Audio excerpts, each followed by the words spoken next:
The following is a routine weekly test. This is a test of the NOAA weather radio warning alarm device and emergency alert system. During potentially dangerous weather situations and civil emergencies, specially equipped receivers are automatically activated to warn of the impending danger. A test of these receivers is conducted every Wednesday between 11 a.m. and noon, weather permitting. In the event of the test being canceled, it will then be rescheduled for the next day between 11 a.m. and noon. This is NOAA weather radio station KIG79 operating 24 hours a day on the frequency of 162.55 megahertz, with transmitting facilities in Davidson County.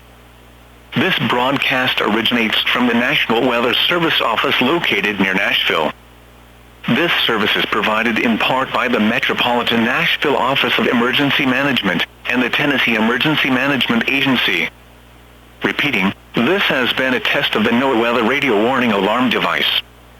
During potentially dangerous weather situations, specially equipped receivers are automatically activated to warn of impending danger. The alarm will be activated for severe weather watches and warnings, or civil emergencies, affecting the Middle Tennessee counties of Cheatham, Davidson, Dixon, Macon, Maury, Montgomery, Robertson, Rutherford, Smith, Sumner, Trousdale, Williamson, and Wilson. This concludes the test of the NOAA weather radio warning alarm device and emergency alert system. We now return you to regular programming.